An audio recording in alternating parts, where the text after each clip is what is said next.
আজকে digital signal processing কোর্সের প্রথম ক্লাস। সো সবাইকে আমি স্বাগতম জানাচ্ছি। আজকের ক্লাসে আমরা জানবো যে হোয়াট ইজ আ সিগন্যাল এবং ডিফারেন্ট টাইপস অফ সিগন্যাল নিয়ে কথা বলবো। তো শুরু করা যাক। তো ফার্স্ট অফ অল সিগন্যাল জিনিসটা কি? হ্যাঁ, আমরা যদি বাই ডেফিনেশন বলি তাহলে any time varying physical phenomenon that is intended to convey information. Okay, যে দুটো জিনিস, হ্যাঁ, দুটো শর্ত। একটা হচ্ছে সিগন্যালকে একটা ইনফরমেশন কনভে করতে হবে, যেটা একটা time varying phenomenon. Okay, so signal is a function of time, আমরা যেটা বলতে পারি আর কি। It is generated by F of T. হ্যাঁ, একটা সিগন্যাল এরকম হতে পারে যে আমরা এটা Y axis X axis, well it's a signal, সময়ের সাথে সাথে এটা চেঞ্জ হচ্ছে এবং মানে একটা সিগন্যালের পিকটোরিয়াল ভিউ আর কি। হ্যাঁ, যেমন ফর এক্সাম্পল আমরা বলতে পারি হিউম্যান ভয়েস, হ্যাঁ, ভোল্টেজ অন টেলিফোন ওয়্যার্স, এগুলো সিগন্যাল। হ্যাঁ, নয়েজ, আমরা নয়েজ জিনিসটার সাথে পরিচিত। নয়েজও একটা সিগন্যাল, বাট এটা আসলে একটা আনওয়ান্টেড সিগন্যাল, যেটা আমরা চাই না যে আমাদের কোনো সিস্টেমে কোনো নয়েজ হোক, but still it's a signal. ঠিক আছে, so noise is also a signal which carries unwanted information. Okay, so এটা হচ্ছে সিগন্যালের ডেফিনেশন। এরপরে আমরা যদি একটা সিস্টেমের কথা চিন্তা করি, what is a system? System is a device which operates on signals. Okay, so একটা সিস্টেমে ইনপুটগুলো হবে হচ্ছে বিভিন্ন ধরনের সিগন্যাল, এবং সেটার বিভিন্ন ক্যারেক্টারিস্টিক্সের উপরে ভিত্তি করে সিস্টেমটা আমাদেরকে একটা আউটপুট দিবে, right? So system is a device which operates on signals according to its characteristics. ঠিক আছে, সো আমরা যদি একটা ব্লক ডায়াগ্রাম ড্র করি, এটা যদি একটা সিস্টেম হয়, একটা সিস্টেমে ইনপুট থাকবে এবং সিস্টেমটা সেই ইনপুটটাকে প্রসেস করে একটা আউটপুট দিবে। সো ইনপুটটাকে সাধারণত আমরা এক্স টি হিসেবে ডিনোট করবো এবং আউটপুটটাকে ওয়াই টি দ্বারা ডিনোট করবো। ইনপুটটাকে অনেক ক্ষেত্রে এক্সাইটেশন বলা হয় এবং আউটপুটটাকে রেসপন্স বলা হয়। ঠিক আছে, সিস্টেমের একটা এক্সাম্পল হচ্ছে কমিউনিকেশন সিস্টেম।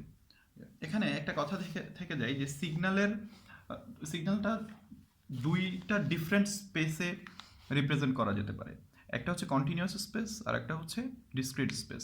কন্টিনিউয়াস স্পেসটা কেমন? যেমন এটা এটা যদি একটা সিগন্যাল আমি যদি বলি এই সিগন্যালটা একটা কন্টিনিউয়াস সিগন্যাল, কারণ এখানে আমি যদি এদিকে ডেনোট করি 1 2 এক্স অ্যাক্সিস বরাবর, হ্যাঁ, 3 4 5 6 what ever and go on, এদিকে হচ্ছে টি। ওকে, এদিকে আমার আউটপুট। ওকে, সো টি মিনস টাইম। হ্যাঁ, এখানে আমি 0.5, হ্যাঁ, 0.4, 1.5 সব কিছুর জন্য 0.5-এর জন্য আমার আউটপুট এখানে, 1-এর জন্য আউটপুট এখানে, 1.5-এর জন্য আউটপুট এখানে। অর্থাৎ মানে টি এর ভ্যালুটা ইন্টিজার হোক বা ফ্লটিং হোক, অর্থাৎ 1 2 3 4 হোক বা 0.5 বা 1.5 বা 4.5, যেটাই হোক না কেন আমি একটা আউটপুট পাচ্ছি। এটা হচ্ছে কন্টিনিউয়াস, অর্থাৎ কোনো বিচ্ছিন্নতা নাই আর কি সিগন্যালের শুরু থেকে শেষ পর্যন্ত। ওকে, এবং আরেকটা হতে পারে সেটা হচ্ছে ডিসক্রিট স্পেসে এই সিগন্যালটা আসলে দেখতে কেমন হবে, যে এটা থাকবে এরকম এই পর্যন্ত। ওকে, দেন 1 2 3 4 5, ঠিক আছে। সো এটা 0 1 2 3 4 5 এভাবে আর কি, জাস্ট আমি একটা ডিসক্রিট সিগন্যাল ড্র করলাম। ঠিক আছে, এখানে আমরা দেখতে পাচ্ছি এই সিগন্যালে এদিকে তো টি, এদিকে আউটপুটে আমরা দেখতে পাচ্ছি যে জিরোতে একটা সিগন্যাল আমরা একটা সিগন্যালে পালস পাচ্ছি, 1-এ পাচ্ছি, 2-তে পাচ্ছি, বাট আমি যদি বলি 1.5-এ আসলে এখানে পালসটা কত, তো 1.5-এ কিন্তু কিছু নাই।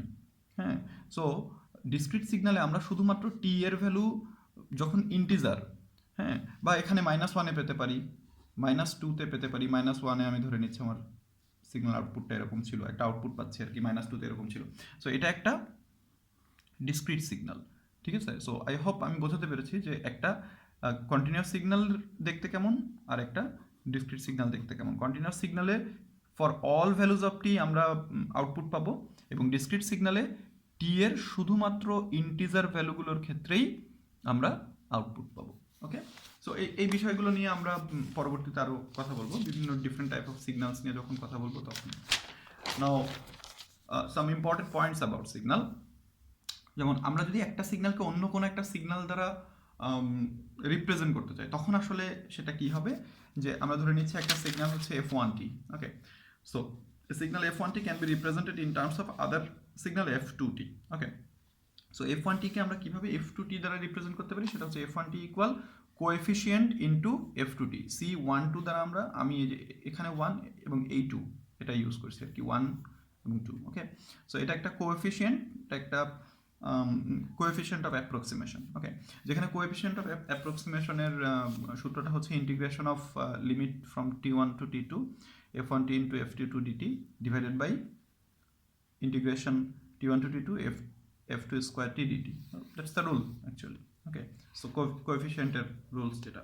আচ্ছা, এখন যদি দুটো সিগন্যাল অর্থোগোনাল হয়, অর্থাৎ f1t এবং f2t এর দিক যদি 90 ডিগ্রি অ্যাঙ্গেলে হয়, সেক্ষেত্রে আমার কোএফিসিয়েন্টের ভ্যালুটা হচ্ছে 0।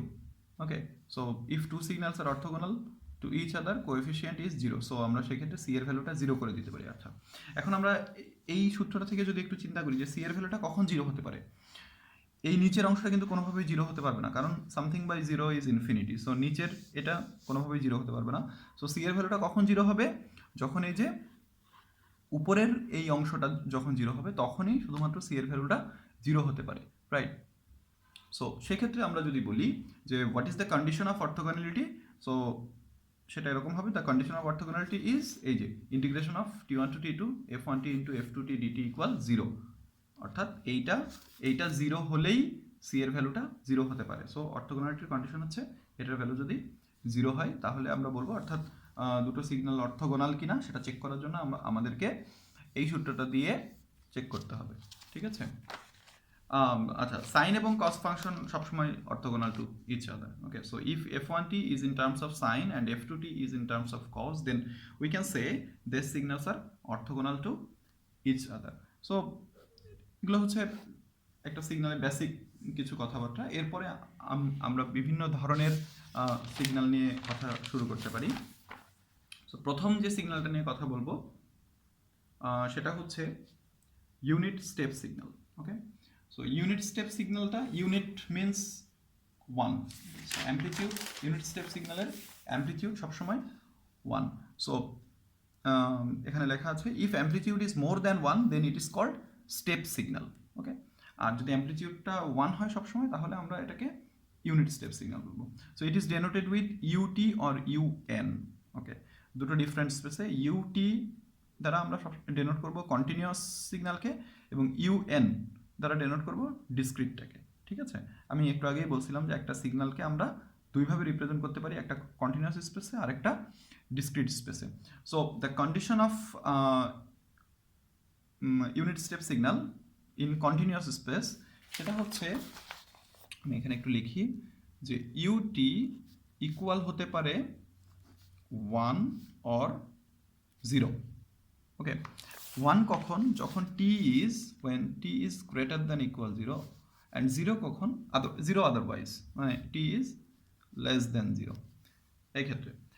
এখন ইউটি, টি দেখেই আমরা বুঝবো এটা কন্টিনিউয়াস স্পেসের জন্য, এবং ইউএন যদি হয়, এনটা দেখে আমরা বুঝবো এটা ডিসক্রিট স্পেসের জন্য। ওকে, সো কন্টিনিউয়াস স্পেসে এখন এটাকে যদি আমরা ড্র করি, তাহলে আসলে how does it look like? Okay, so এদিকে হচ্ছে টি, ওকে, অ্যান্ড এদিকে হচ্ছে ইউ অফ টি। ওকে, এখানে আমার 1, এদিকে t1 2 3 4 5 and so on. Okay, 1 এদিকে 2 3 4 whatever, বাট আমার ইউনিট স্টেপ সিগন্যালের জন্য এদিকে ইউটি অর্থাৎ ওয়াই অ্যাক্সিস বরাবর 1 এর বেশি আসলে প্রয়োজন নেই, কারণ ইউটি এর value T is greater than equal 0 হলে ইউটি এর value 1।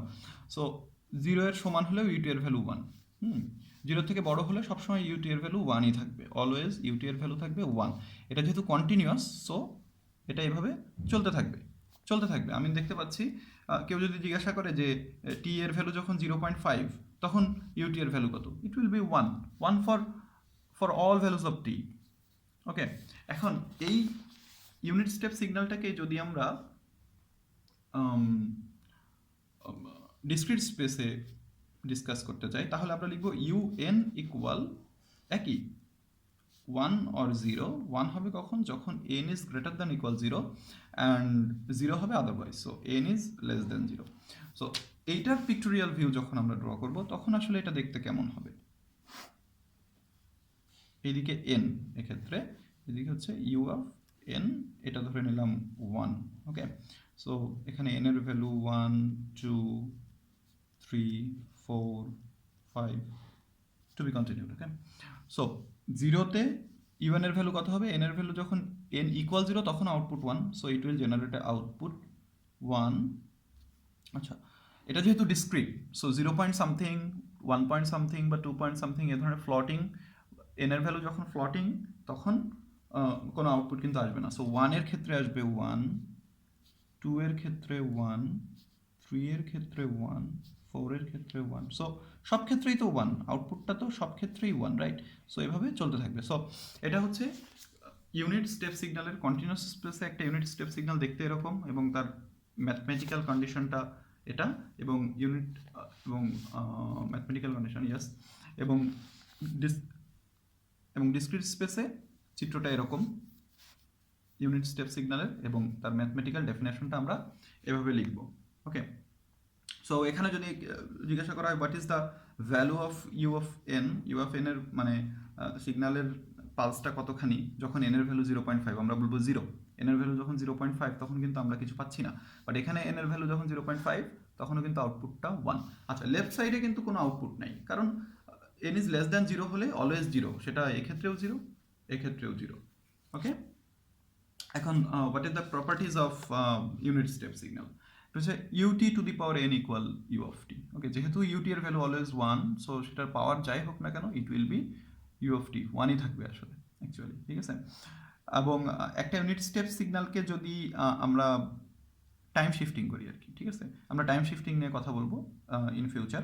So u of t minus t naught, t naught পরিমাণ, এখানে টি মাইনাস টি নট হচ্ছে, টি নট পরিমাণ পজিটিভ শিফটিং হচ্ছে, দ্যাট মিনস সিগন্যালটা ডান সাইডে সরে যাচ্ছে। আমরা টাইম শিফটিংটা নিয়ে পরবর্তীতে আরও ডিসকাস করবো।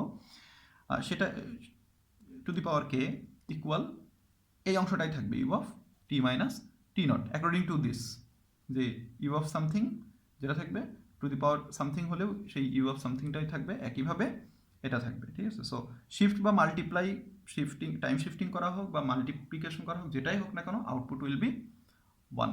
ওকে, আচ্ছা, দেন যদি টাইম স্কেলিং করা হয়, আমি আসলে আবারও বলছি যে টাইম শিফটিং, টাইম স্কেলিং এগুলো নিয়ে আমরা ইন ফিউচার আরও কথা বলবো। ওকে, সো স্কেলিংটাকে ইউ অফ এটি দ্বারা রিপ্রেজেন্ট করা হয়। So u of a t equal will be u t, অর্থাৎ আউটপুটটা সেই ইউনিট স্টেপ সিগন্যালের ভ্যালুটাই থাকবে। So time scaling will not work here. Okay, একটু আগেই বললাম যে এটার ভ্যালু সবসময় 1ই থাকতেছে, সো টাইম স্কেলিংটা কাজ করবে না এখানে। দেন এখান থেকে যদি আমরা এই টাইম স্কেলিং করে আবার একটা সিগন্যালকে একটা নির্দিষ্ট পরিমাণ টাইম স্কেলিং করে সেটাকে যদি আবার শিফটিং করি, সেক্ষেত্রে আসলে আউটপুটটা কী হবে? সো বিষয়টা হচ্ছে ইউ অফ টাইম স্কেলিং করে সেটাকে যদি আবার টি নট পরিমাণ আমরা শিফটিং করি, পজিটিভ শিফটিং করি, তাহলে কি হবে? তাহলে আমাদের আউটপুটটা হবে হচ্ছে ইকুয়াল ইউ অফ, এখানে আমরা এটা কমন নিয়ে t minus t not by a করবো। Okay, so u of a t, এই অংশটা হচ্ছে টি।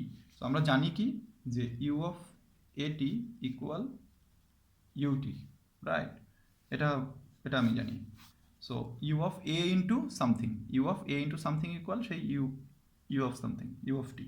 সো এই অংশটাকে আমি এখানে t, so u of a t equal হবে হচ্ছে ইউটি। সো ইউ এখানে টি এর ভ্যালু কত? T minus t not by A.